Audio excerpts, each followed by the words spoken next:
All right, what is going on, everybody? Welcome to the third episode of the Next Game podcast. For the first time, we do have our fourth member, but Mason is not here for this one. So this is Bryant. He's going to kind of introduce himself a little bit because y'all haven't heard his voice before. So, Bryant, how is it going?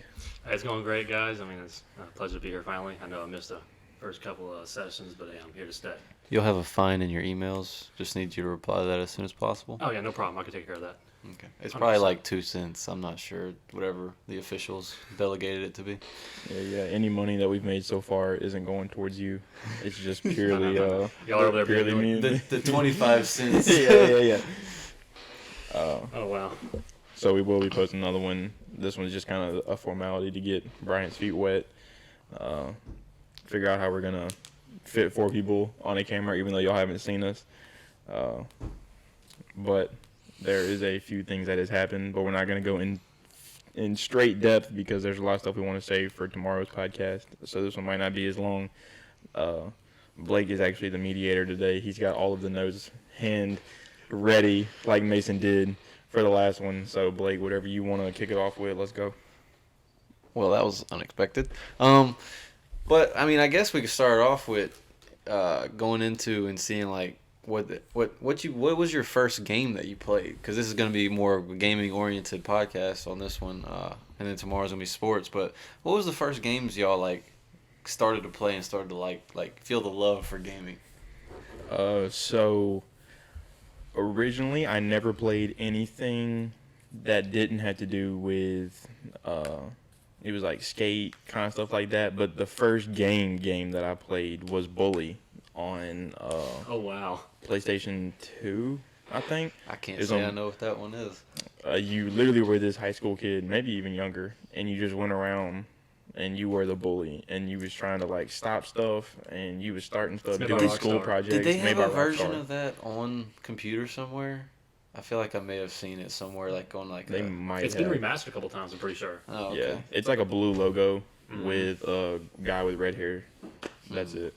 But that was the first game that I played that was like you went out and did something other than like Rock Band, Guitar Hero, Skate, like those kind of games. Like that was the first. I don't know. I don't think it was. It definitely wasn't like a FPS kind of game.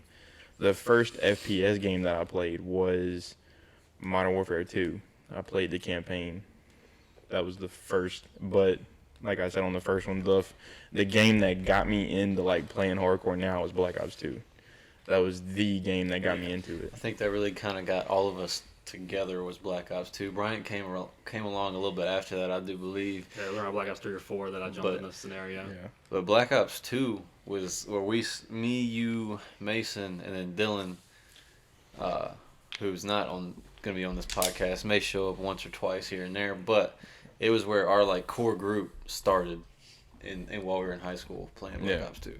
The craziest thing about Bully is that people look at it and they see that, it's a Rockstar made game, it's just like GTA based. But really, to come down to the core of it, you really do play the game and you go through like childhood scenarios where Yeah. you are you're not portraying the bully, you are being the bullied by everyone. You are Yeah. literally the enemy. I mean, you come into this new school and everybody treats you so differently. So seeing that game, a lot of people take it differently, but I mean, to the core, it's solid. I mean, it's a solid made game. I mean, Yeah. I've seen clips of it, never really played it, but I mean, I can respect it from a Rockstar standpoint. I think it's crazy how they, they're making all the GTA's and everything. But to make a game like that where the first thing you look at, like, oh, you're gonna play the antagonist, but no, you are literally the protagonist taking on all these different groups of literally stuff you deal with going through school, going through middle school, and all that stuff. So it is a pretty fun game to dabble into if you ever get the chance.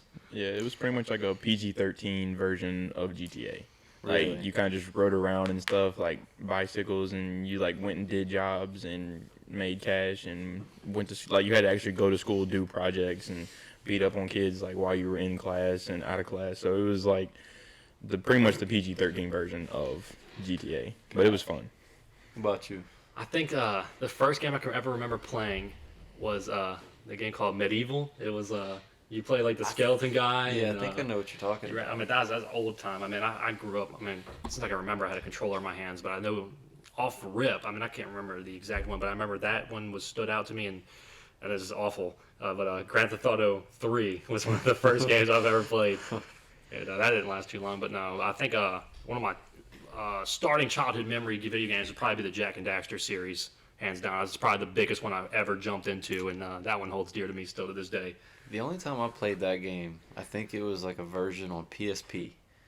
The first PSP that came out. PSP was ahead of its time, first of all. Oh yeah. Way Highly ahead of its underrated. time. Highly underrated. But that was the only time I got to play Dexter, or what was it? Jack and Dexter. Jack and Daxter, oh yeah. Yeah, that was the only time I got to play that.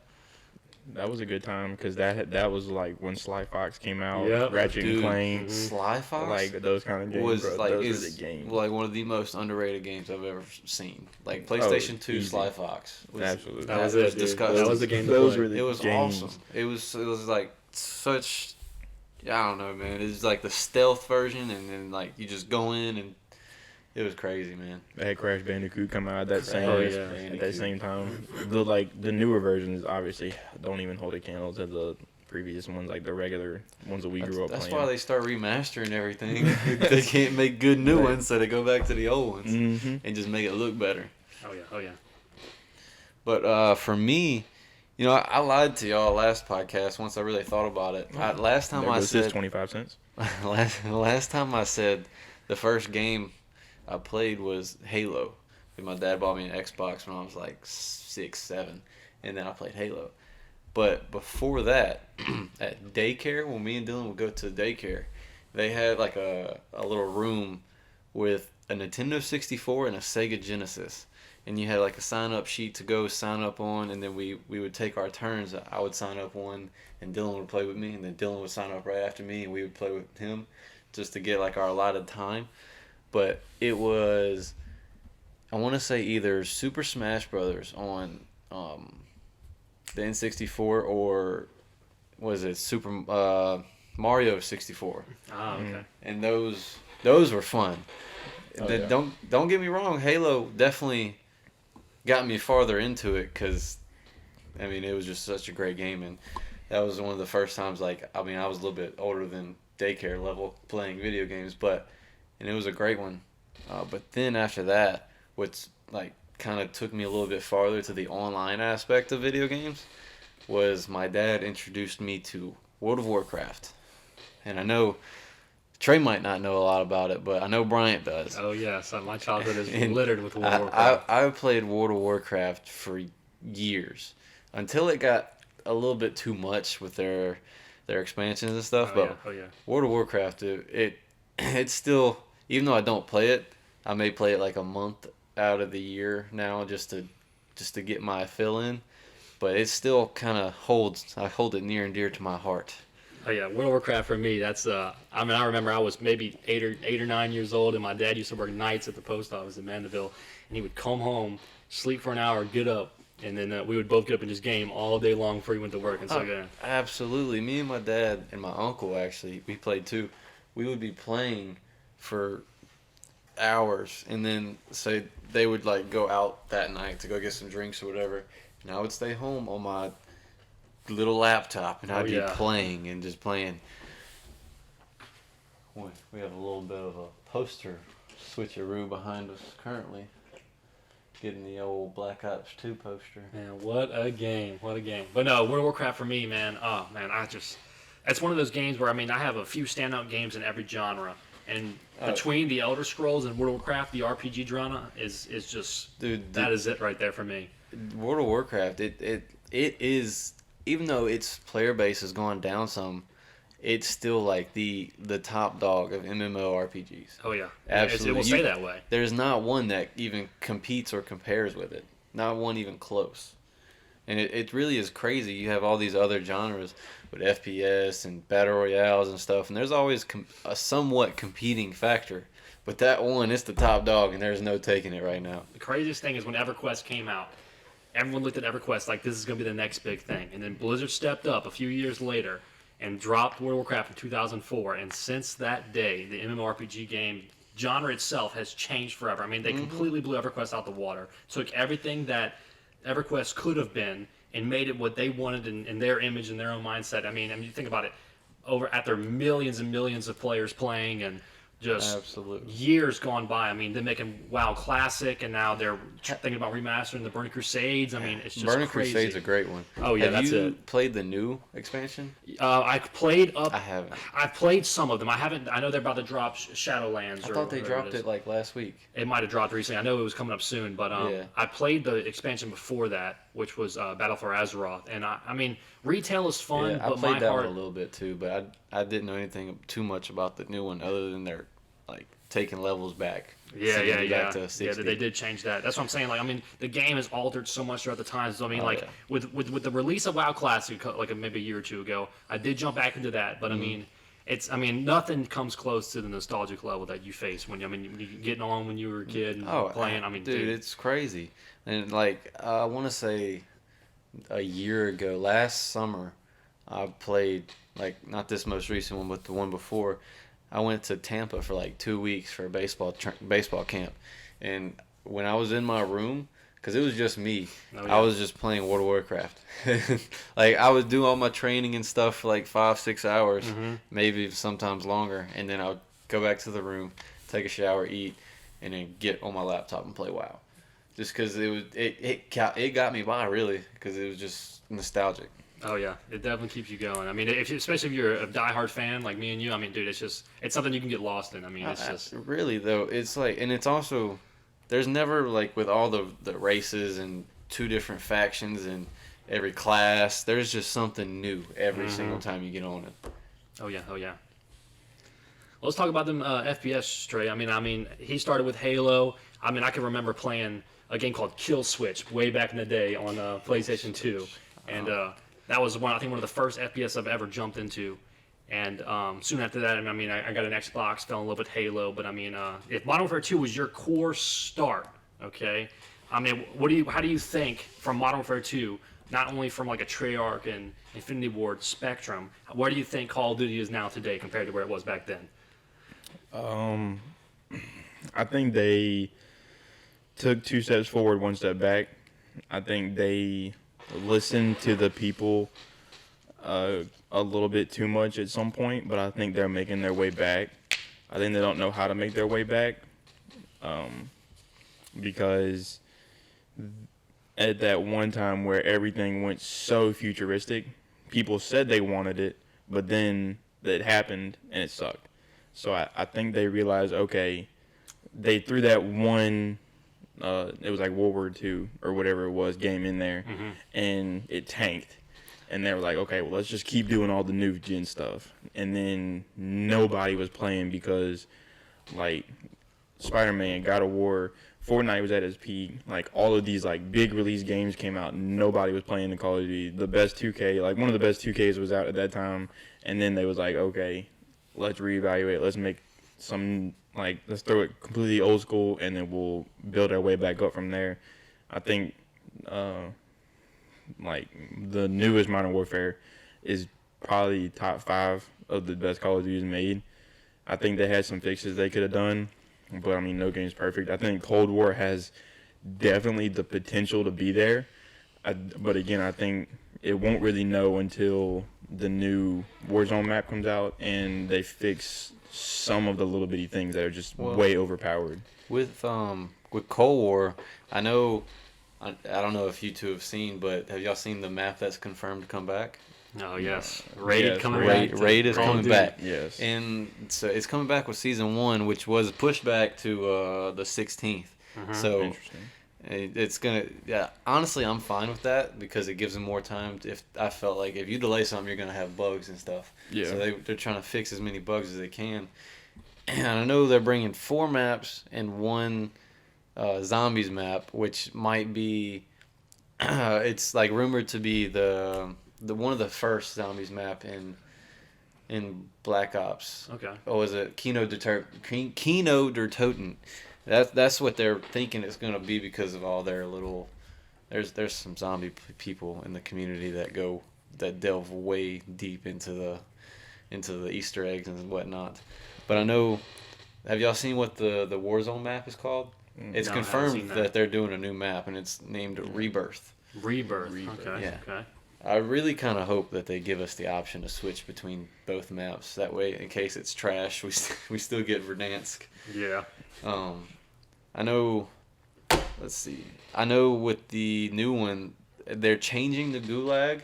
They didn't say what they were changing in the new Warzone, but they just said it's going to be a new experience. Interesting. Yeah. Maybe the Gulag will be a little bit bigger.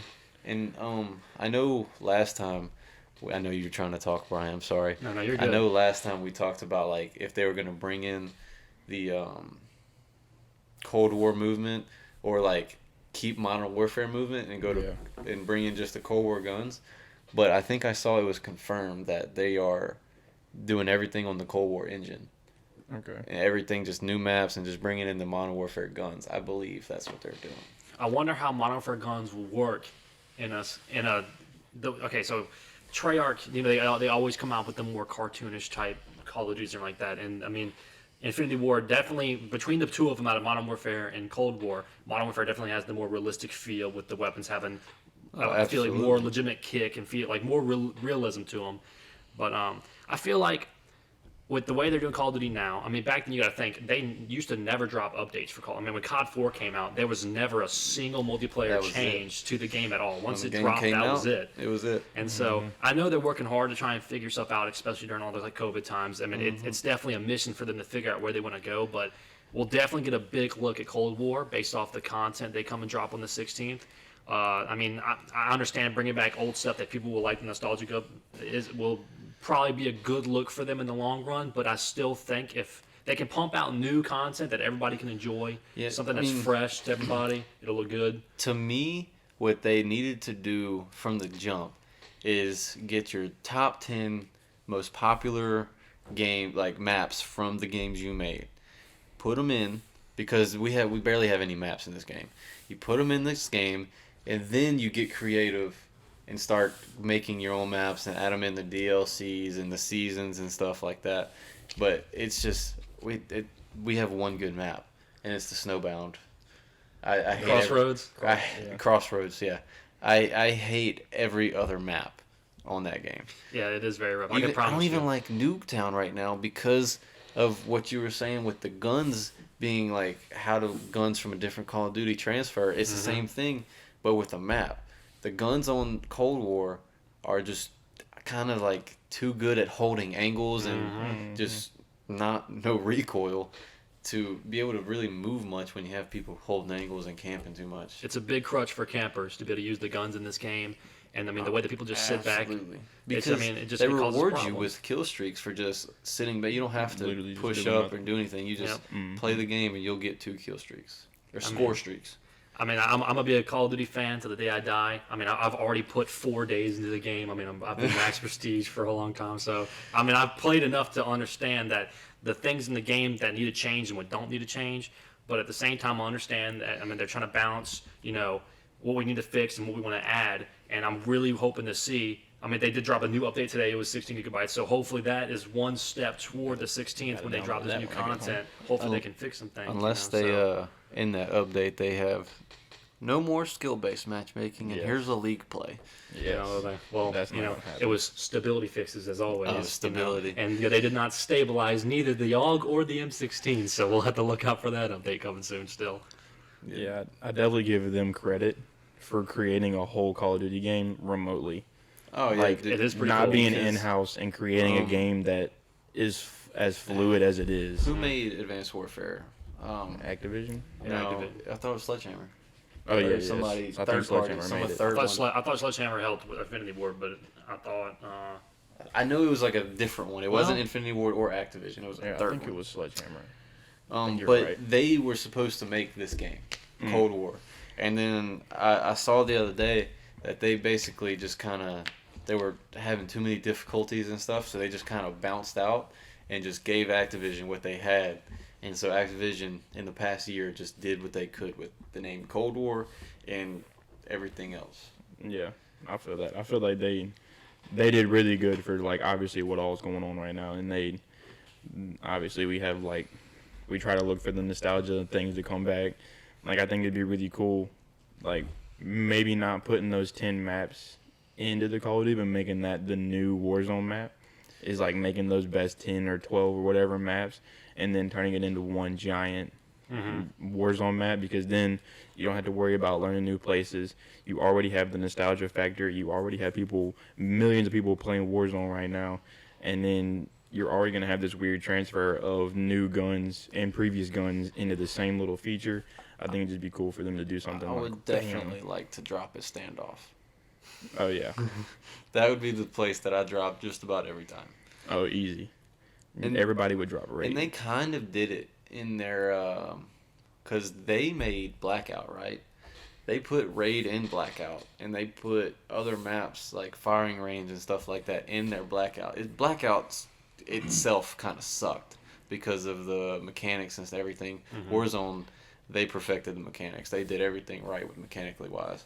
But, and the map I like the map. It's not a bad map. It has some like really open areas where it's difficult to cross, but I mean, you figure it out if you really want to. Yeah. I like how they have a few Easter eggs on the map too as well. They're kind of like not necessary, but like I feel like that'd be something like if there was like an interactive feel with the map, like cause instead of just like landing and shooting and killing people, like I think it'd be cool to like if you got to interact with the map a little bit more. But it's kind of hard to do that with 200 people on a single map trying to do it at the same time. But I don't know. I feel like the only reason I don't like playing Warzone is because it moves too slow for me. I think like you can land on the action and get there, but I mean they had like I don't remember what the number was, but like you have like 5 chances per person to be like put back in the game, like realistically. So I mean you fit 200 people times 5. I mean that's crazy amount of people that. I mean, like, if you let it flow that way, that's 1,000 people that's, like, has a chance to kill you, which is crazy. I think the new map is supposed to be a little bit smaller than Verdansk. Because, I mean, even with 100, I think it's 150. Yeah. It's pretty spread out, and you might, if you land on the outskirts, meaning not downtown, Superstore, sometimes Storage Town or Boneyard, you may have one team land on you. And Hospital is another one. You may have one team land near you, one on you, another one on the way to the circle. Lucky if you have that. And then like if you watch these videos of these streamers and stuff, they landed in the action and they have 40 kills before they get into the second circle. See, it's been a while since I could actually enjoy a Battle Royale game. I did think Warzone was cool. Me personally, I like to see more objective-based things, so adding the contracts was cool, but if they could implement a way where, I mean, I know Battle Royale, the whole point of it is landing and looting, but I think I personally would enjoy it more if I could just land with my loadout already, and then go from there and try and survive, because I've always been a search and destroy player, so if I ain't playing 6v6 on Nuketown, trying to best of the team in the search and destroy round, I mean, it's hard for me to enjoy. Granted, I had a lot of fun playing Warzone at some points, but I'm thinking more likely, I mean, if they could change it, I mean, it looks good from a Battle Royale standpoint, but I mean, it's hard for some people, I think, to get into it. I mean, that's why they're pushing so hard for some of these Warzone game modes and stuff to keep coming out and everything like that. But eventually, I mean, people are going to get burnt out, I feel. So they definitely got to come up with different ways to throw in some curveballs toward people, so that, I mean, the zombies mode was a great idea. I mean, for the Halloween event, that really drew more people back in. And look at it now, people are still going back to Modern Warfare to play Warzone because of the content they've added and stuff like that. So I've played Modern Warfare the last 2 weeks more than I have Cold War. Like, not Modern Warfare multiplayer, but Warzone more than I have Cold War. Just because like Cold War, it got stale, and I got tired of, because I have a decent KD on the game, and I got tired of getting put against, just some people who sweat and need washcloths on their controller so they don't slip out their hand. But so I had to go back to Warzone a little bit and play with some Mason. Yeah, I can say I've been doing some more Call of Duty experimenting. I bought it again on PC and playing mouse and keyboard. And keyboard. And I can tell you, playing mouse and keyboard Cold War is like eating a cereal with water. It's not fun, because I mean, our skill-based matchmaking, being put into a scenario like that where I've all my life played controller and now I'm here trying to mess with the keys and everything, it is rough, I can say. I have been doing that lately. On my PC, I've been starting to like download on Steam like some free games or whatever. There was a FPS I downloaded earlier. I told Trey about it. It's called Splitgate. I don't know if you've seen it or heard I've of it. never heard of it. It is basically Halo and Portal mixed together. Okay. It's got like, I don't know if somebody who made Halo is involved in this, but it's crazy how similar everything is, and I'll show you like whenever I upload it or whatever. But they have the guns, the map, the way they made the maps were so similar. But back to why I started talking about it, keyboard and mouse. It is literally a different language trying to play with keyboard and mouse. It is crazy. 100%. Because like I'm used to the controller and I have my hand set where like I can hit every button like that, and on the mouse and keyboard I'm trying to do sign language, trying to hit different buttons so I can throw a grenade or reload or crouch or something. It's insane. The biggest thing for me, I feel, is that the button layout can be messed around with. I can find my location there. It's, on a controller, your analog stick never has a boundary. You can push it to the right and just spin infinitely. Well, I mean, I'm going to run out of desk space eventually with my arm, so it's hard to kind of throw in the reset and everything like that and try to get used to all the aiming and everything like that. But, I mean, hey, everything comes with practice, so maybe I'll get there one day. I might be a pro. Yeah, talking about like what Blake said on Steam, I had it pulled up while they were talking about World of Warcraft, game I've never played, but I've heard like really good things about it because I never grew up playing anything to do with PC. I was just like, I really just had a console as like a thing that we just kind of had around the house, or like watching movies on at that time. Obviously now nobody really watches discs; they just kind of stream everything. But I looked up the most like played games. It's the most played games on Steam as of November 2020. Obviously they can't do it this month. Of concurrent players, and I was looking at the list, and I was like very shocked by I wasn't shocked by the people by like the top two, but the rest of them I was very shocked. So number one is Counter-Strike. It's got 665,000 concurrent players, which is crazy, but I kind of figured that one because that's kind of always a popping off game. DOTA 2, 418,000. PUBG still has 190,000 concurrent players. That's actually a shock. Really? Destiny 2. Dead. Destiny 2 still has 93,000 concurrent players. Well, I think they released their big update here recently, Yes. and they made Destiny 2 free. Destiny 2 so that's just how got they got them. completely wiped. What they did was they wiped all the planets, and it's pretty much Destiny 2 starting from complete scratch. That was their big update coming Trey. up. We might have to start Trey, we playing might some have to Destiny. That download was a game Destiny. that like me and Blake connected on the most. Was we played Destiny 1 and 2 together. We played that game. We was not getting beat at that game. Let me tell you, beating the Leviathan raid for the first time was probably one of my proudest moments in my entire life, because that is just The thing about that the was an raids, accomplishment. me and Trey never had. It was just me and Trey. We never had anybody else to do raids with, and you needed a squad. Oh, you had to have one. Like it was just me and Trey, and it was a pain because we did a couple things where we had like some randoms join us and stuff, and it just made it difficult. It's way harder when you don't have that communication. Oh, People, yeah. Yeah. After might Destiny download 2 is Among Us at 90,000. So I kind of figured that it died down a little bit. Its hype kind of went down, but obviously it's That's just a fun easy. game. It really is. Something to fall back on. Yeah, I think it's just a fallback game. Like Uno Yeah. Of course. Oh no. and Rocket League. Obviously, GTA 5 coming in, 87,000 concurrent players. Team Fortress 2, 74,000. TF2. That is an old game. Right I there. played that game TF2. when I was like 13 on my computer, my first gaming That's PC. crazy. Me and my uncle, my age, not Christian, his brother, but we played TF2 when we were 13, and That's like crazy. that's how long ago. And I'm 23 now, so that's That 10 was years. 10 years ago. That's crazy. You just don't have that many concurrent players that long. The next one is Apex, with 71,000. I kind of figured that because it's kind of they kind of release updates every once in a while, but they're like big updates. Ark, I figured that one was going to be up there, 55,000. Ark's a fun game. It's something that I can't. It's not like a consistent play. Like if I play it, I'm gonna play it for like a month and then not touch it for a while because I get burnt out. But when I do play it, I go in on it, and it's really fun. I know Brian's played it too. Yeah, Ark can be a game where you want to love it so much, but you also hate it because I wish they had put a factor in where you can just set the game down. But it's like one of those games where if you don't play it, I mean, your dinosaurs die. Your Oh structure yeah, can be because raised. it's a constant running thing. Constant and running. It really is. It's a pain, but it's like when you go, you have to go all in for it. Really. 100%. I mean, no dinner, no lunch, nothing, just Ark. Yeah, I mean, really. Yeah, and then the last one is Rainbow Six with 54,000 concurrent players.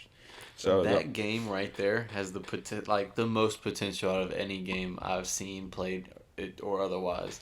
Like it is just like a straight kind of a search and destroy game, and it's got so many ins and outs of each operator character and like abilities and stuff. It really is a great game. I wish I had I had it a while back, but I had nobody to play it with, so I kind of deleted it. I've been back and forth with it. I mean, I played it when it first came out, when it wasn't doing so hot, when they added a bunch of the updates and fixed a lot of the issues it had, and I mean, it became a great game.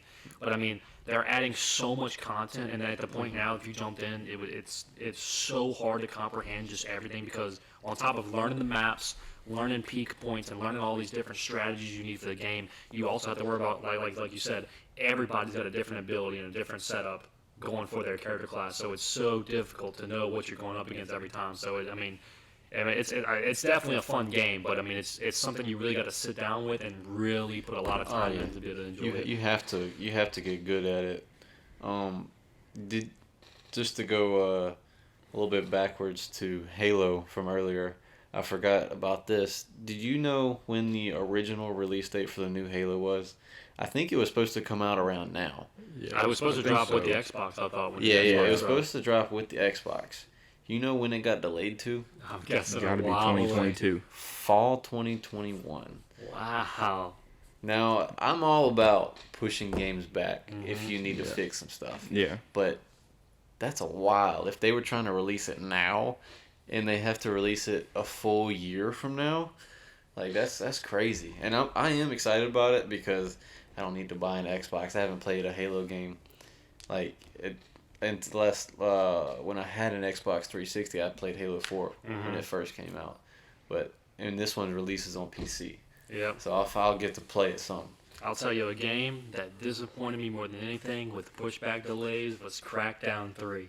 I waited. Crackdown They 3. pushed it back. I literally heard about the release my freshman year of high school. They dropped at E3 and they showed the display for it, and they put Terry Crews in the game and all that and had the trailers for it. And that game got pushed back until after I graduated, and it was one of the worst release games ever. Like Cyberpunk with Keanu Reeves. Oh man, I I tell hope you- that game could do well, because Crackdown 3 was a disappointment. I tell you what game was a huge disappointment to me and Trey. My God. No yes. Man's No Man's Sky. Sky. No Man's Sky. Dude, that game. I waited for that game for Dang. forever. And me and my dad, we pre-ordered it, we downloaded it, we got on. It was supposed to be a multiplayer game when it came Yeah. out, and it turns out it was not. Me and Trey spent 4 hours one night trying to find each other, and we ended up on the same planet. We weren't together. It was not happening. Yeah, I heard a lot of bad reviews about that game. But and just for all the they've stuff. put supposedly since since its release like 4 years ago, I think. It's changed a lot, and it's got multiplayer. It's what it's supposed to be when it was released. Yep. Which I have a problem with those games. I mean, like, for instance, for me, Fallout 76. Fallout 76 could have been a great game, but when something bombs that bad to begin with, and like they really have to come digging themselves out of a big hole, I don't want to go back and put my time into it, because I know where it was, and the player base is always going to be low. It's always going to struggle to be a successful game at that point. Like that, I've looked at my No Man's Sky case maybe 10 times in the past 2 years, and I'm like, should I? I've heard it's really good now, but nah. But it's just not worth It's it to you. not. I put a lot of time into it before trying to figure everything out, and it was too repetitive, and it was just bad. Oh, And yeah. then- Oh yeah. So I wanted to like look at the like Steam chart a little bit more, and I pulled up like the top 100 games played on Steam. So the Counter-Strike game, this was in the last 30 days. The top concurrent players was 349,000. Obviously, like I said, I think the number was a little bit different on the other one. But the peak players was 1,164,396. So at one point, there was 1 million people playing that game. And within the last 30 days, there has been 491 million hours played on that game. That is crazy. But the only thing that I'd see, but I kind of realized, like, from Steam, you're not going to download Fortnite or Minecraft or Call of Duty. or Call of Duty. So that's why I was I was trying to find those two, see where they were on the list, but obviously you're not going to download them from those websites, so or from Steam itself. You're going to download them from their own website. So that's why I kind of, and obviously it's not going to have the like actual console versions on Steam, so the numbers might be a little different, but that's just mainly PC or all PC like numbers right there. But I think surprisingly, I didn't think Destiny 2 was going to be that high, but I also didn't know that they had that big update. Yeah. So it's kind of interesting to see what they do with that. But I didn't know PUBG was still that big of a thing either. I thought it was dead. I did too. I thought there was like barely anyone playing it like H1Z1. Yeah. And I just thought it was over with, to be honest. I declare myself PUBG dead because I can tell you when I played it on Xbox, absolutely loved it. I mean, I played it all the time. It was one of my favorite battle royales that I had ever played. And then they started making all the changes to it and everything, and added a bunch of content. And then when a developer like Bluehole, I mean, you're not going to go somewhere with that. I mean, literally, it's like a third party, just find on the side of the street kind of developer. I mean, they know more than me, but at the end of the day, I mean, they're not some big AAA company or something like that that's going to bring your game to glory and everything. I mean, its roots are still there to be something great, but at the same time, I mean, they've just gone in so many different directions with it and all that stuff. I mean, so it's hard to see it pull back and head. That's why Fortnite completely drilled it into the ground. Mm-hmm. You know, I mean, after the lawsuit that they gave to Fortnite, I mean, over something stupid as it was, you know, it's just. And they got smashed in that lawsuit too. Yeah, it was rough. I mean, that was a dumb journey to go down, especially with someone as big as Epic Games now. No, I with how mean, big they because are with Fortnite. if you really think about it, they ripped off other people to begin with. They ripped off what I don't know when H1Z1 came out compared to it. I think it was before it. But they had DayZ. They had Minecraft Hunger Games. Yeah. The real OG of Hunger Games. That was the first one. Or not Hunger Games, Battle Royales. That was the first one. Bro, so what's crazy? So I looked up, like, the registered users of Fortnite from August 27th, 2017 to May 2020. I tried to find something more recent, but so the numbers are in millions. So on August 2017, there was 1 million registered Fortnite players. And I would say like June 2018 to March 2019 was their peak. And they had an average of 200 million registered users. And as of right now, they have 350 million registered Fortnite people. And that's getting rid of all of the iOS players and all of everything to do with Apple, because they got, you know, big buku banned on that because they were stupid. But that is so crazy that a game like this is still growing up. In just the past 3 years, they've gone up 350%.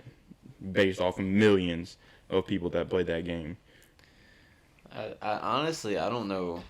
With everything that you see on social media and internet and stuff, it doesn't seem like their player count should be that high. No. Everybody. It just seems like everybody's saying it's going down, and all their updates are trash. I mean, I played like an hour or two with you the other day, and it honestly it was better. It's just. I don't know. I think I'm kind of over the Fortnite stuff. I'll play it once in a blue moon, but that might be it for me with Fortnite. Yeah, it's just a game you gotta grind, and once you lose that building, you run up on the wrong person, it's over with. Yeah, it's like low reward, but you gotta put a lot of time into it. Like at the end of the day, like it's fun to see that Battle Royale logo or Victory Royale logo come up, but like one time before everybody got on, I spent like 4 hours building, and then everybody got on, and I could build perfectly, but 3 days later I couldn't do it again. Oh yeah, so it's just a thing that you gotta keep progressively doing. It is not like riding a bike, I can tell you. No, it's really not. Like I remember how to do some of it, but I think that's one of the, because I'm an avid Fortnite person. I think at the end of the day, Fortnite would be the greatest game that's been made. I think nobody has ever done it better on a social platform, on a merchandise platform, on just taking over like children and their minds, like just consuming everything to do with anything. Like a game like Fortnite, to change a game like Call of Duty and make it put a battle royale in it, they changed gaming in and on itself for sure. Well, they've definitely made buku bucks, but you know who else is trying to make some buku bucks by going through their code? I saw EA is getting sued for, and from FIFA specifically, not FIFA the game, but people who play FIFA. Yeah. And I know you play Madden, Brian. Yep. I don't touch it. I know Trey doesn't touch it. No. But from what I saw is on FIFA, they're getting sued because people like it's like Madden where they have their cards where they have their my team or whatever, and they say they have like a 98 overall team, and they have all these cards and stuff. They're getting sued because over time they've noticed that their Messi or something might be playing like dog, like is playing worse and worse and worse the more they play the game. So what they found in their code of the game that they actually have that set to where the longer you have a player on your team, the worse they play. So you will go out and buy more packs to get buku money.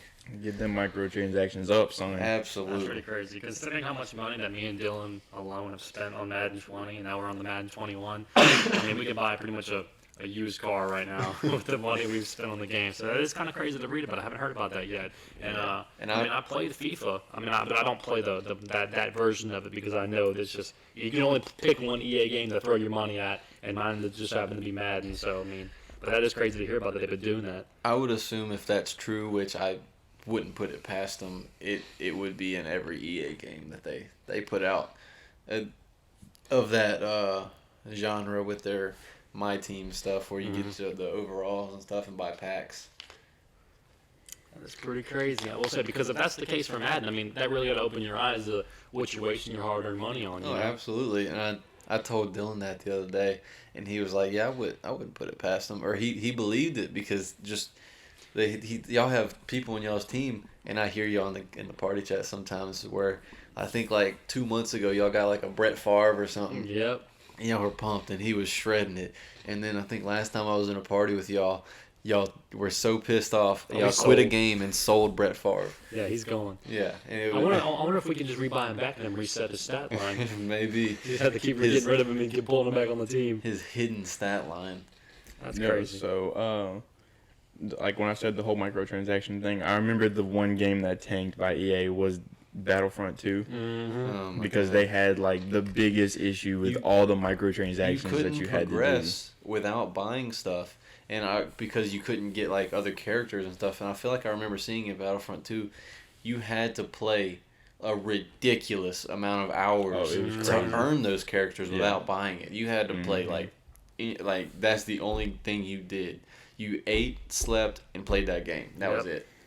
But I looked it up and it actually says that the loot box purchases were removed from the game Oh yeah. and the progression system was overhauled. They had so much. They had that much hate that they Yeah. had to go back and fix all of the stuff and take it out of the game, which is like, crazy. I want to say it was like less than a month of the game being out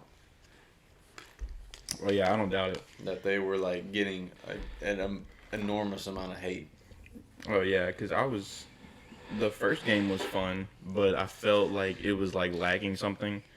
So everybody was super hyped up because they thought they was gonna fix the little bitty things that they thought was wrong. Because the game in and of itself, I'm pretty sure me and Blake played it a few times. Yeah, we did. We got it, and it just it was so lackluster.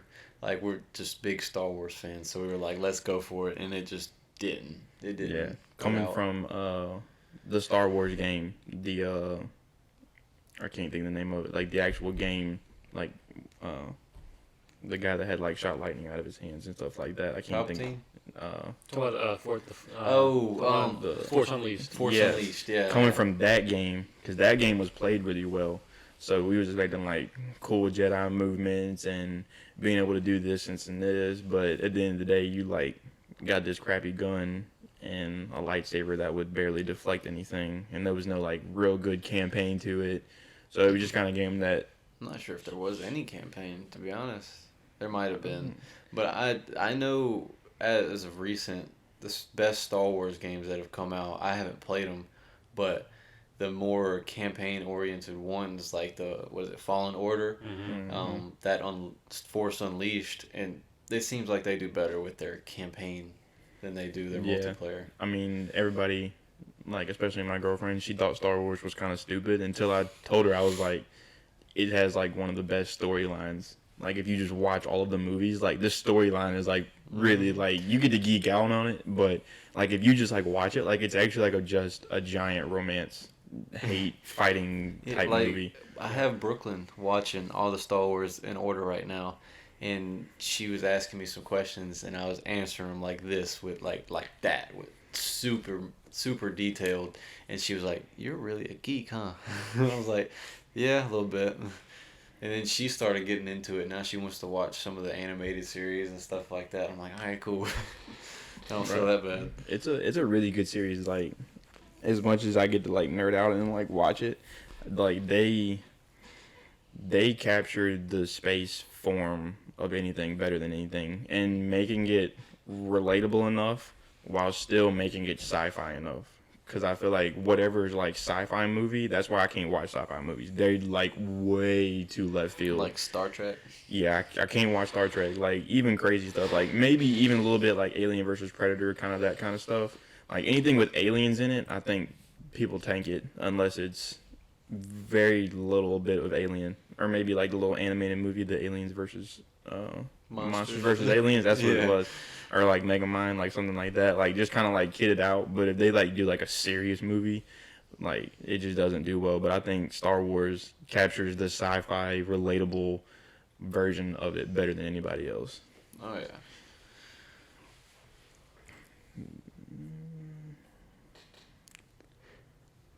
All right. So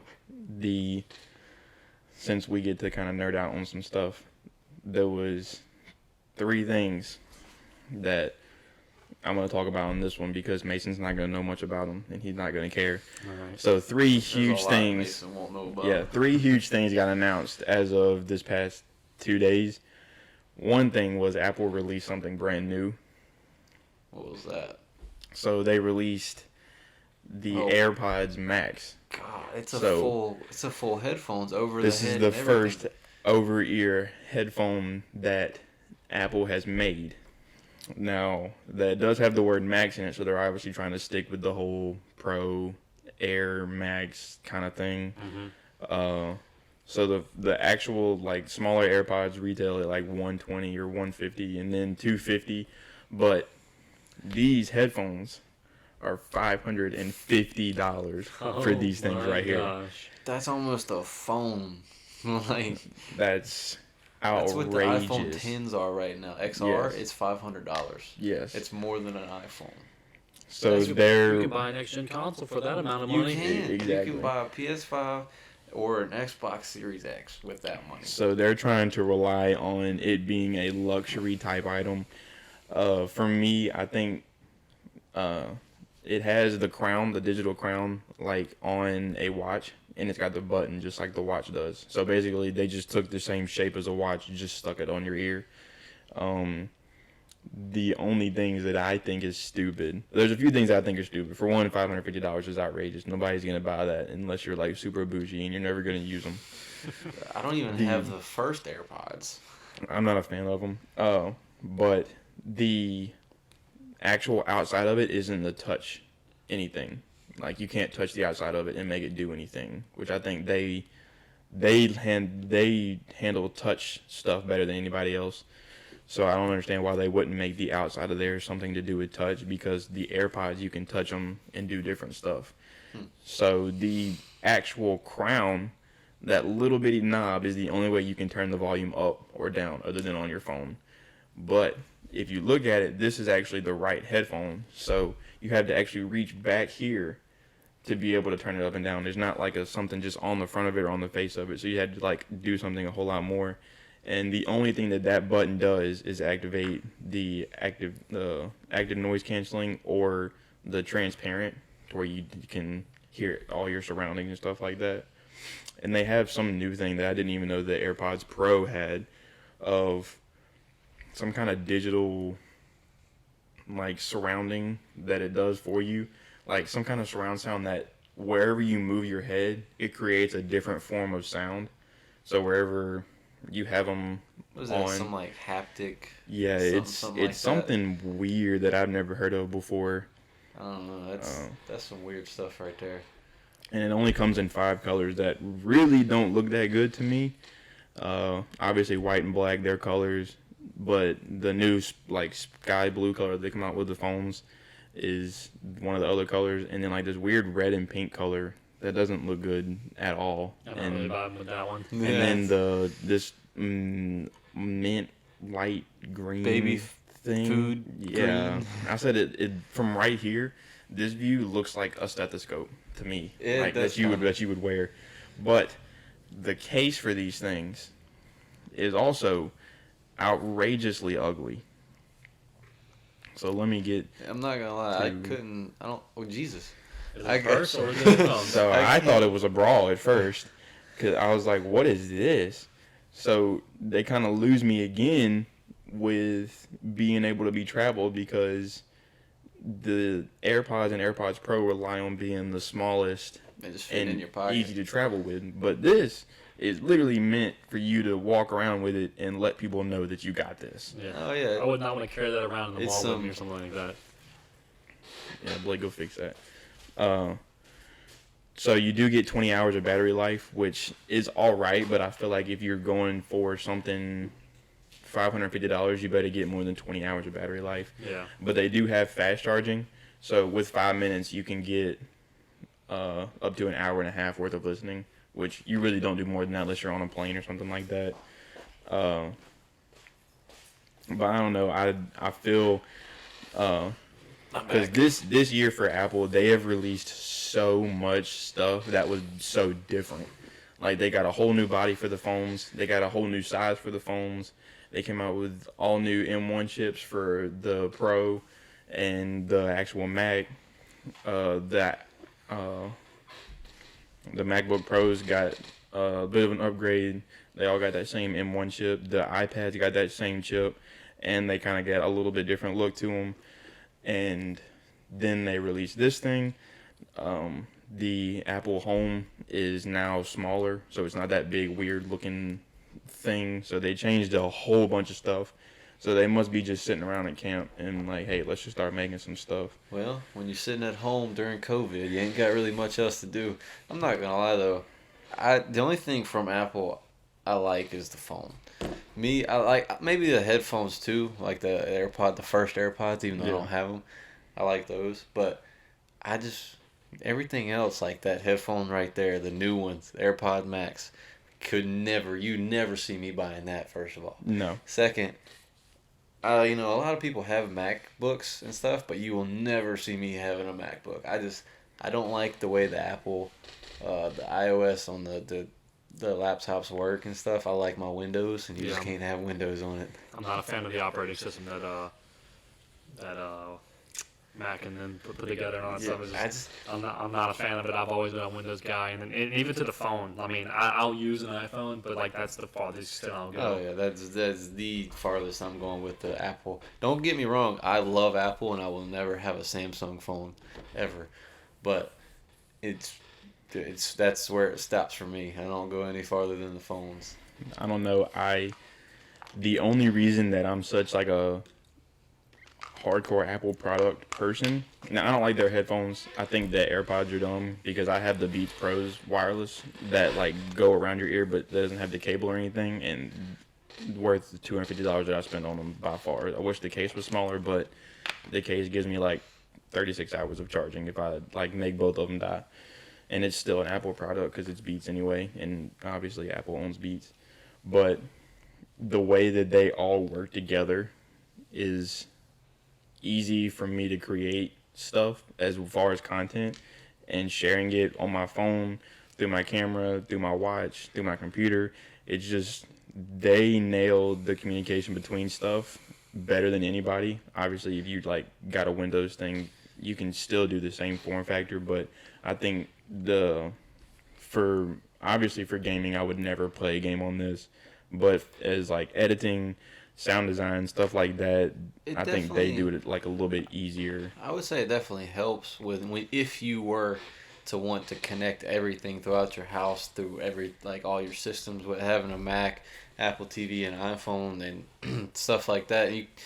You'd have everything connected. You wouldn't even really need anything but your phone at that point to control it all, and the sound of your voice. Really. Yeah.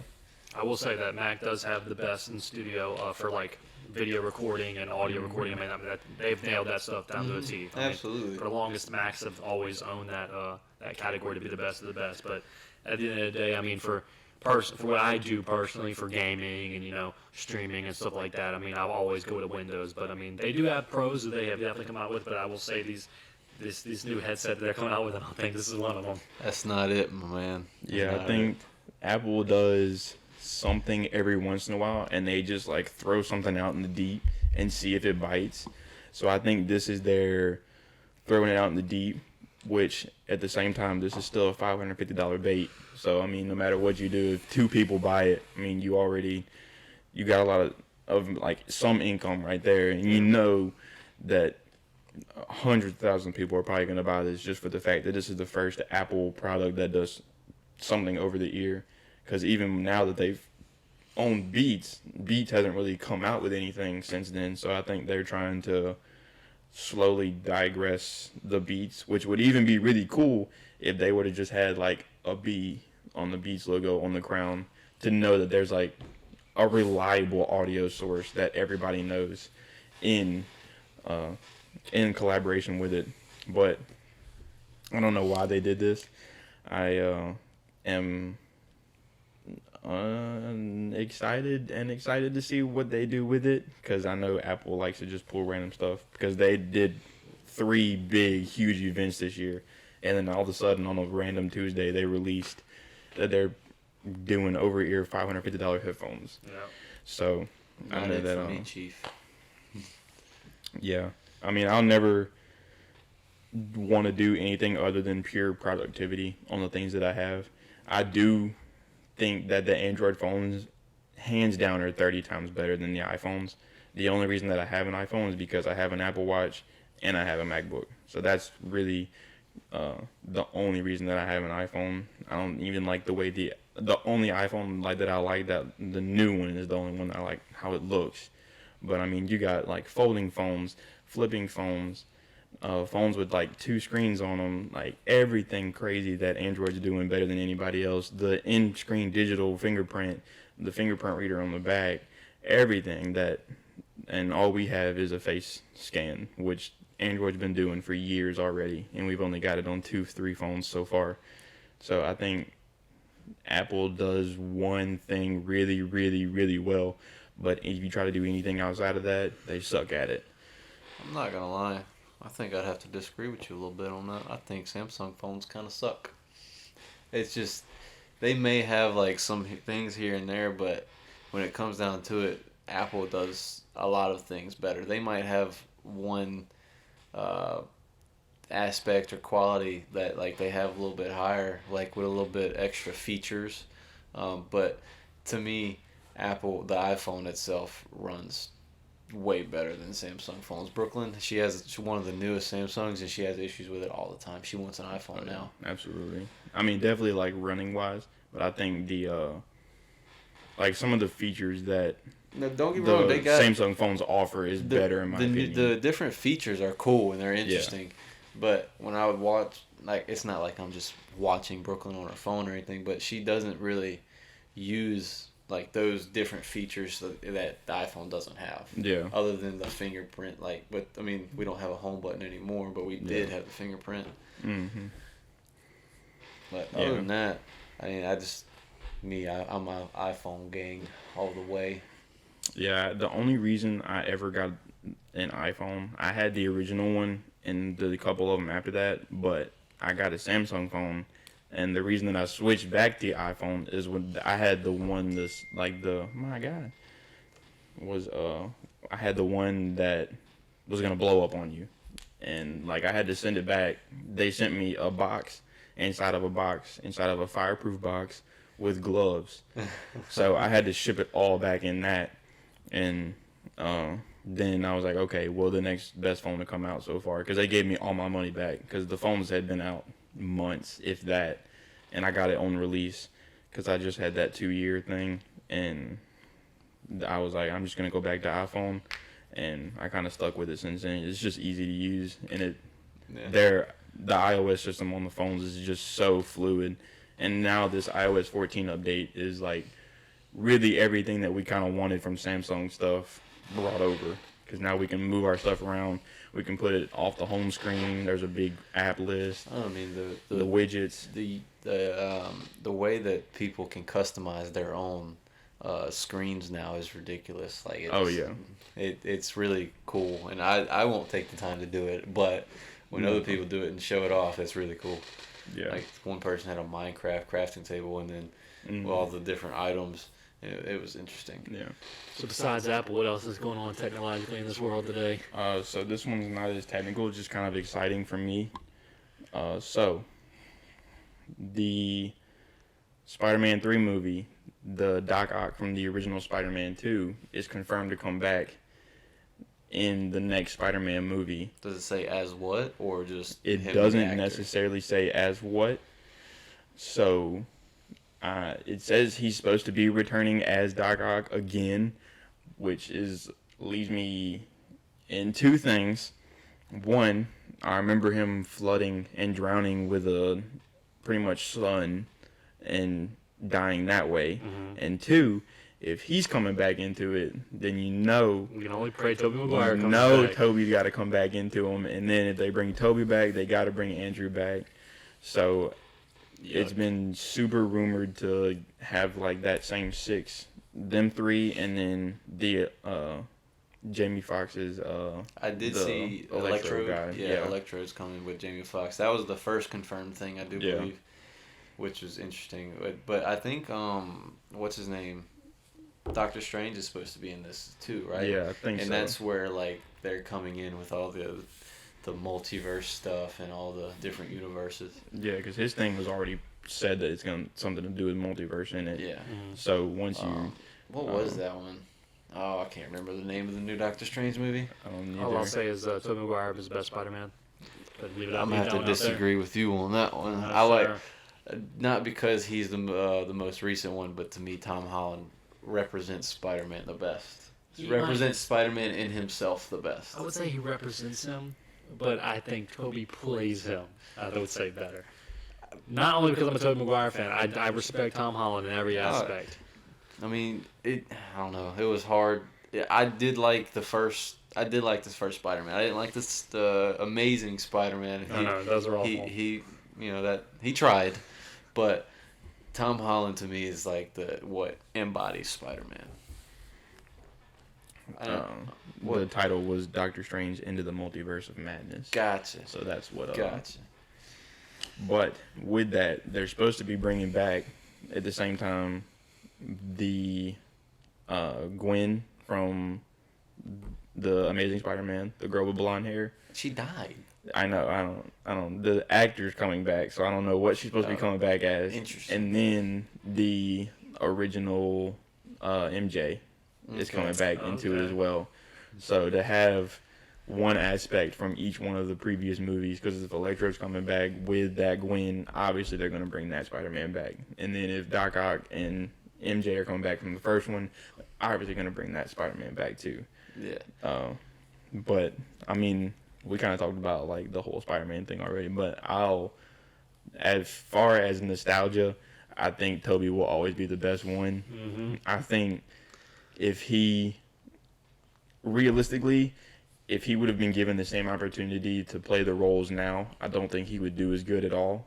I think I don't forgot his name now. The new Tom Holland looks young enough and plays the role well enough. And it's supposed to be a high school kid. Yeah. And at the end of the second and third one, I don't think Tom Holland was a high school kid. Or not Tom Holland. Tobey was a high school kid anymore. I think he was in the first one. That was it.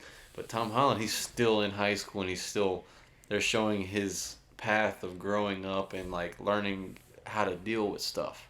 And I like the story a lot better in this one. And it could be the story is better because MCU, like Disney, is doing it and they're ahead of it, even though Sony still owns it, they're leasing him to him right now.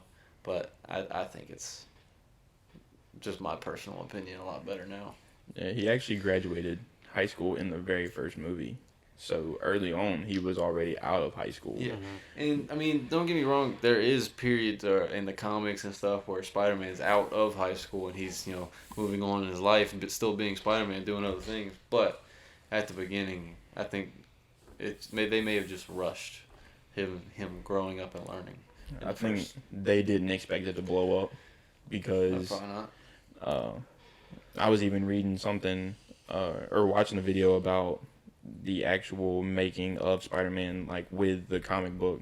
Like it was just something that he just was like, hey, let's just make this guy and just a random teenager, and everybody was like, no, that's gonna be stupid. And then now he's got 3, 4, 5, 6, 7 movies, and he was a huge part of the MCU as well, like in the Avengers series.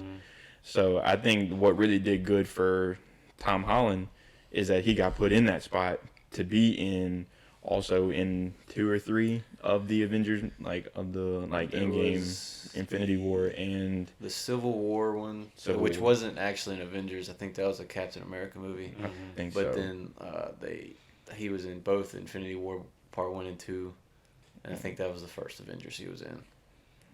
So you can classify Civil War as an Avengers movie, but it's not technically. Yeah, I think he definitely has the best suits so far. I think he got really, really lucky doing like a huge thing with Tony Stark, Iron Man, because there was nobody but Toby to play like in his actual to collab with. Like a huge part of the new stuff is the fact that Iron Man was in it and the fact that they had that connection. I mean, Zendaya does play a big help as well as for me watching the movie, because there's nobody good looking in the first ones or the second ones. Oh, the original MJ was not bad looking. I mean, of course, But I mean, if you compare it to Zendaya, then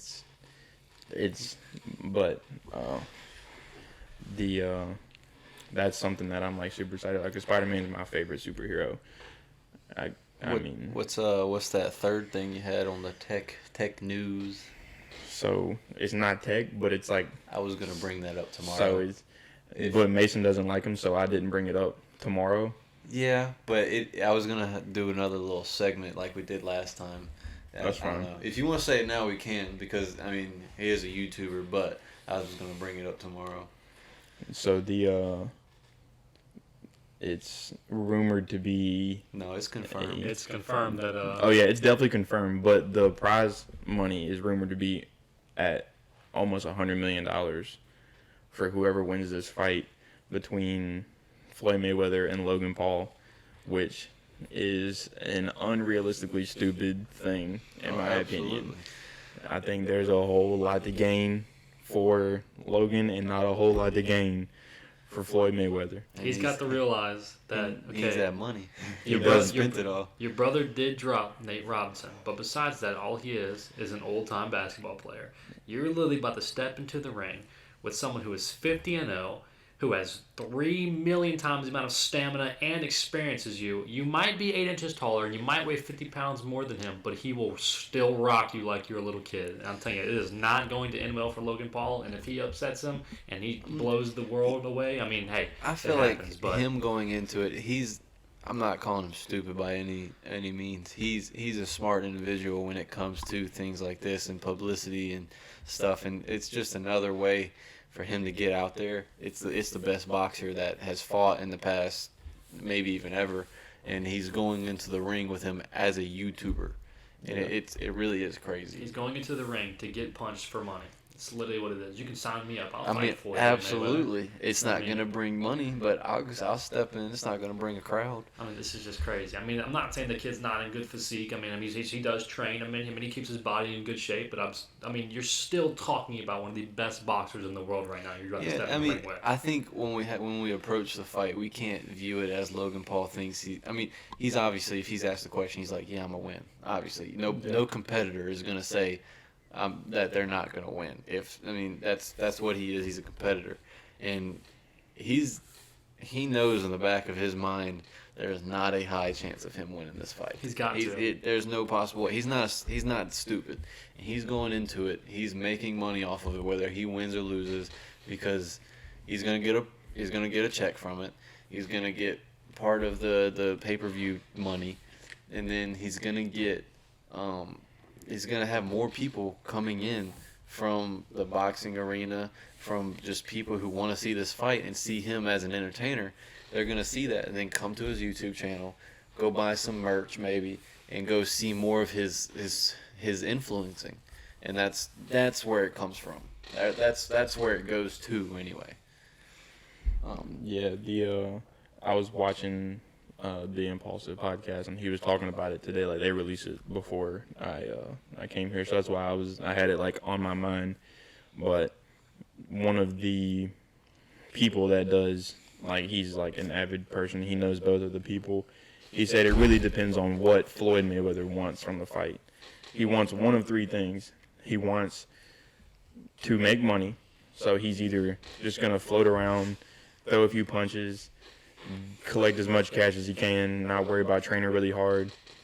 He's going to take it out for vengeance, because a lot of the black community is very mad right now that Nate got put on the ground by somebody that talks as much trash as he does.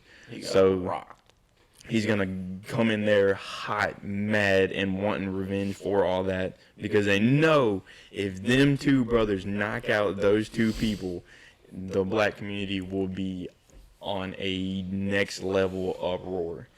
And then he either wants to just show everybody that he's the best person, and he's going to make sure that Logan doesn't even hit him with anything. I mean, the amount of trash talk that I've been seeing everywhere that Logan's been posting, I'm talking like, he's talking about just murdering Floyd. That's part of it. That's part of his entertainment. I was watching one of the Impulsive podcasts, and he said straight up, he's like, if you go into a contract with like me, like him, as a boxer, he's going to bring the pre-fight. He's going to bring all the entertainment, all the trash talk you need.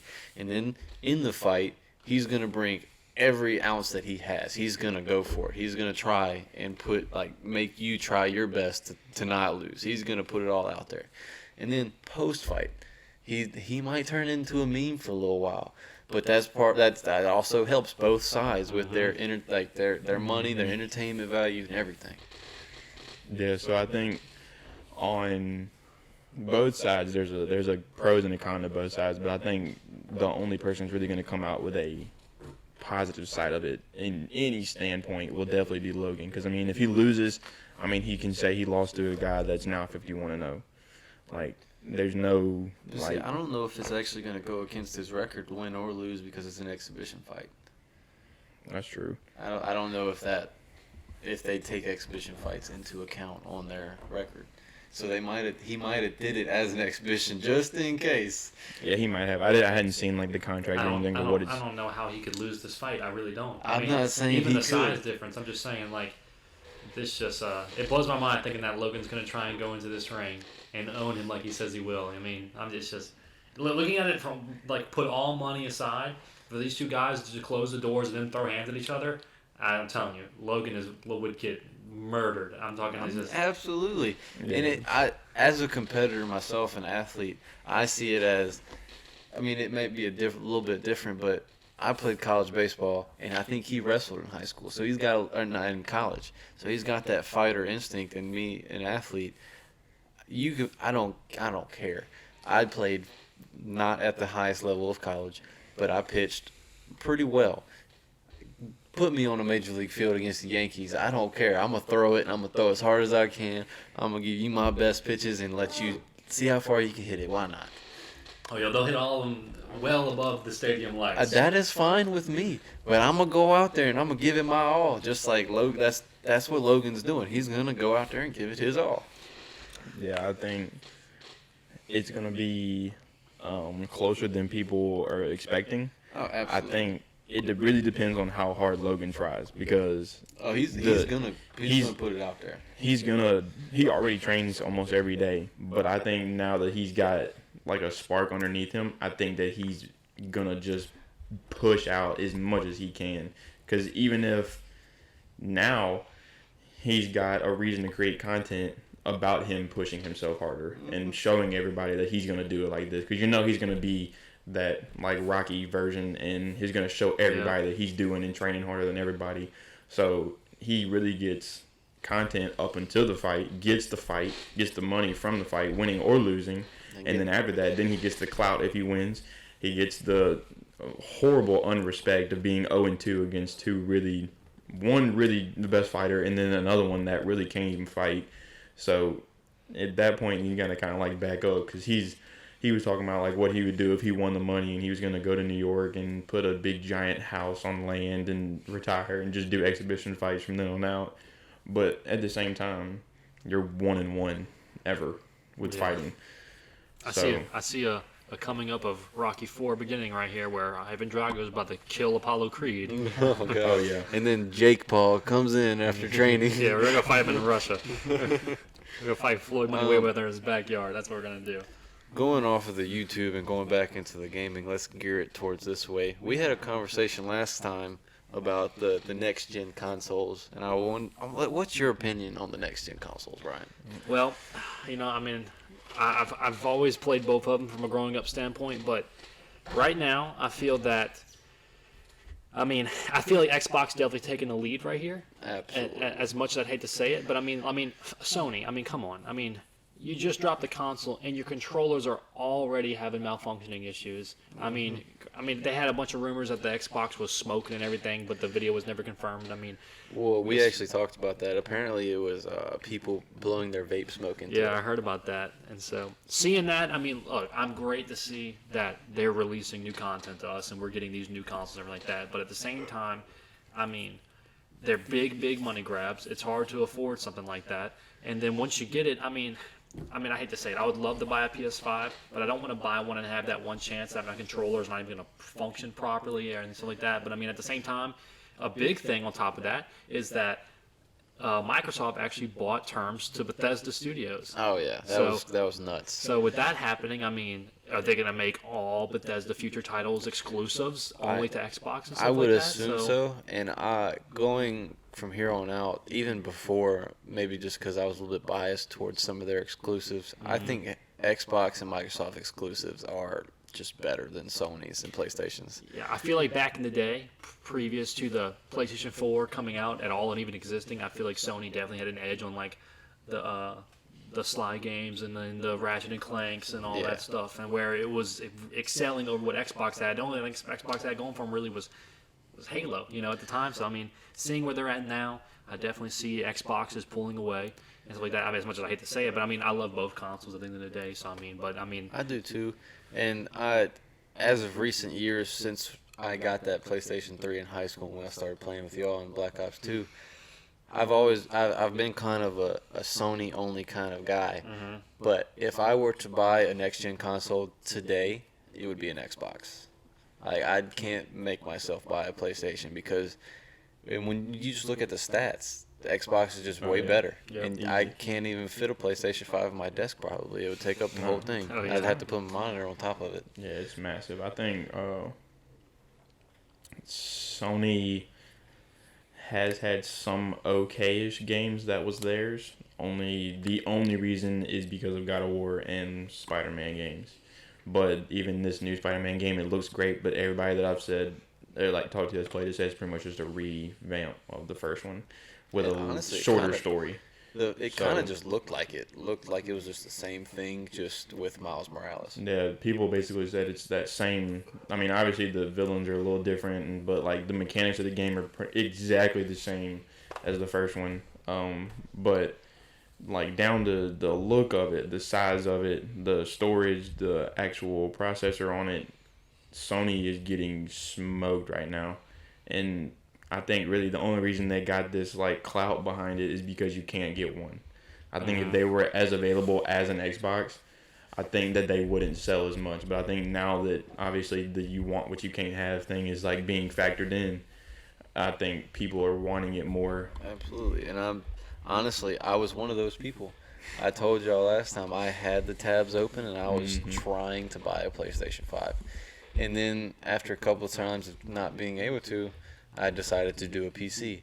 And I'm so happy with that because honestly, I'd be happy if I went with an Xbox instead of a PlayStation 5, just because of seeing how things have transpired since people have gotten theirs, and it's just I'm so happy I didn't end up getting one of those pre-orders. One big thing for PlayStation they got going for them right now is that they actually talked about how they're already in the mix of their PlayStation 5 Pro, and it's going to contain 2 see that. graphics cards in it. I did see that, but that means it's just going to be an entire desk Yeah. instead of half the It's desk. going to take up an entire corner of a bedroom to play video games off of. It really will. I mean, at the same time, the PlayStation already is $500. So Did you see what Microsoft was trying to do with their Xbox? I haven't seen it yet. They were trying to put Windows 10 in it. Oh my goodness. Yeah, they're trying to make Xbox Series X a PC. And it honestly, it would change a lot of stuff. It would change the game. It wouldn't even be a console race anymore. The only console that would technically be a console would be the PlayStation at that point. You got the Nintendo Switch. Yeah. I'm just Yeah. playing. We'll I'm wouldn't- playing. We'll talk be a about race. the Nintendo Switch for. yeah, the I mean- Wii. Yeah, they would if they did that.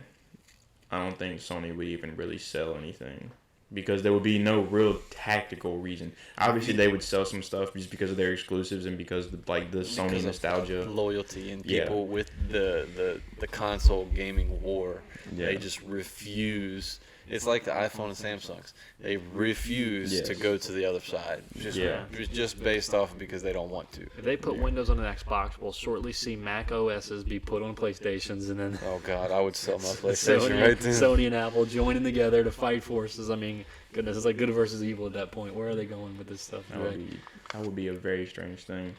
But I think, as like what Blake said, if I had to choose today to buy one, I definitely would choose Series X, or maybe not even the X, like the Series S, like the smaller one. Even still, the Series S has the same stuff that it's in between the two PlayStations The only reason I or the wouldn't one PlayStation. go with the Series S and I would just want to just put the extra money towards the Series X is because of the processing power is so much less. I think it's yeah. 12 teraflops in the X Yep. and four, It's like, yeah, four, five, six, somewhere in there in the Series S, and it's just crazy different. Oh yeah. And a little bit of the storage. I think the storage is cut in Think half, about but it. that's obvious. The PlayStation Pro right now has about 4 teraflops of processing power, so you're literally matching what the PS4 Pro was capable of at that point. Just buying that I mean, lower it's Xbox. I'd just give me a Series X if I ever do it, just because that's. I mean, I think the PlayStation 5, it's got like 10 or 8 or It's something. 10.4. Yeah, 10, and it just everything else is kind of even. The storage is a little bit more, but I don't remember anything else. Maybe the graphics is a slight difference too. Everything leaning towards the Xbox side. Yeah. Like when they first came out with the details, and I was like, I was trying to get on Sony's side about it, and I'm like, Yeah. it took you this long, and you're not even on the same level as Xbox. Yeah, I think Sony got scared because Xbox came out early this year. Like they released everything. Like they was like, this was going to like this is how much it got in it, and then Sony was like, oh, we just have a logo that says PS5, and it took till the end of the summertime to figure out what it looked like. Cause I remember watching the video for the release of it. Every stream we were on, and we were texting in a group chat, we were like, that looks good, that looks good. Yeah. And Yeah. then now it's just, it looked like the Wi-Fi router versus the fridge, and the Wi-Fi Yeah. router is losing. We got Yeah, to the price point and all the technical logical stuff inside of it, and it really lowbarred us right there on the Sony side. So It really did. I don't, like, to me, I mean, I don't know. I have the PS4, the original PS4. Same. And, no, you don't. I have one. Yeah, before I sold You my Pro. had one. My dad still has one, Uh-huh. so I have one in But the house. It's a rough time. I'm not gonna lie. It's having a stroke every time. It sounds like a jet engine every time I play. Your And 747 takes off. I turn my stream on and it dies. It wants to die anyway. Yeah, so from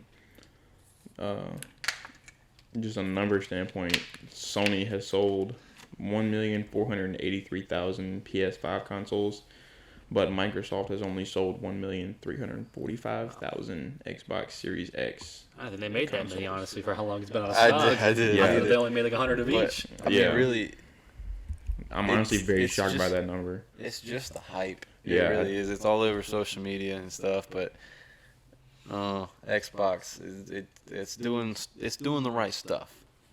Yeah, they're definitely headed the right way. I think people just aren't seeing. I mean, really, it just comes down to who you're loyal to for the consoles. If you really like studied the numbers, everybody would have a PC.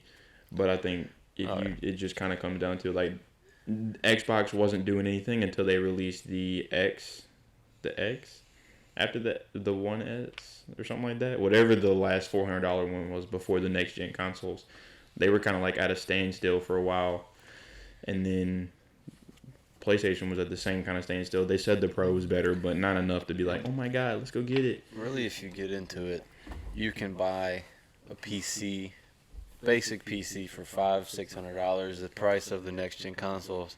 But then like the next gen, you can't upgrade them. Like you can't upgrade the parts really. Like you get a PC, you get what you get, and then as you get more money or more time or whatever, you start upgrading your graphics card. You upgrade your storage. You upgrade. You just start upgrading stuff, and you can't do that with a console, and that's Yeah. another reason why. I mean, everybody's just gonna end up with a PC a couple years from now. Definitely in the past few years I've leaned toward the PC side. I mean, even though I only have a gaming laptop, I'll definitely be building a PC soon just so I can Oh, yeah. keep up to date with everything. I think they're at the point where consoles are just to the point where you're just going to pay so much money for them and everything. It's in the long run, it's much better to just go ahead and pay for your PC. Absolutely, and build it. and I can't say I know the prices for like games on PC, like the new games coming out. But I know when I got Cold War for it, it was still $60. If you buy Cold War on a PS5, it's $80-$90. Yeah. You buy a next gen game, it's $80 to $90, somewhere Plus in that range. You're paying for your online subscription. You Yeah. get a PC, you have unlimited play time. I pay for my internet, which Yeah. I have to pay for anyway. Exactly. Like, I'm not paying subscriptions unless I play a game called like WoW or something of that nature. Yep. There's no monthly fees that I have to pay to play games on a PC. Yeah, I definitely am ready to build my PC. I like it. man. I like I've it a been lot. upset with because I was ready for the PS5 to come out because we've been waiting for 8 years, something like that, for the PlayStation to come out. And like I said on the other one, I remember whenever the newest version of the PS4 came out and the whole Lizard Squad thing happened and we like couldn't play it for like months. I was upset. And now this, you can't even buy one because they didn't sell no copies. Like the Switch did the same thing, but Nintendo hasn't put anything out in 13 years, so they should have expected that something like that was not going to happen. But for someone like Sony, I mean, you should have known you was going to sell 1 million copies of it. So I think they let that down at the same time. It's also, it has a lot to do with COVID and stuff. They weren't able to, I think they shut down a lot of factories, and they normally produce their stuff out of country, like in China and stuff. That's where their factories are. But I think ever since COVID, they've only been making them in Japan. And I mean, that makes sense for sure. unless you got something else, I think we're about wrapped up here. You got something, Bryant? You got something, Trey? No, I was just looking at the like top trending tech thing, and obviously it has something to do with just pretty much just the Apple headphones. Oh, Uber sells its flying taxi business. Didn't know Uber had a flying taxi business. Interesting. But that's pretty interesting. DoorDash sells 102 in IPO pricing above range. That's kind of crazy too. And then Elon Musk moved to Texas.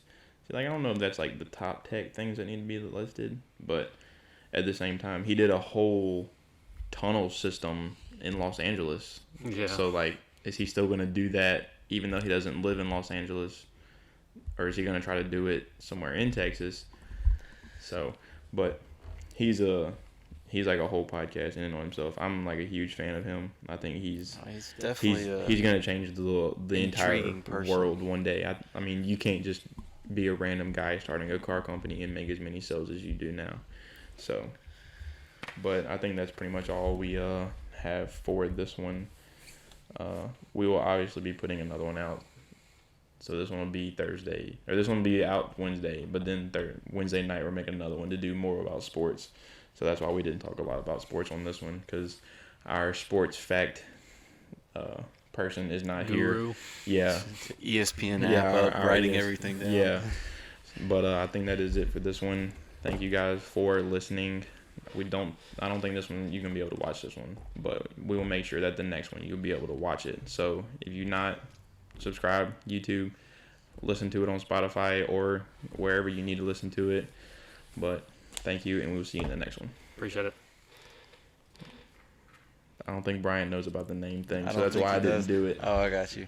Well, we're gonna go through it right quick at a little rundown. Give me the rundown. Yeah, so the way we're going to end it is we're just going to say our names. So Mason's going to start by saying his name, and then we're just going to go through that way, and that's how we're going to end it out. Sounds like a So, plan.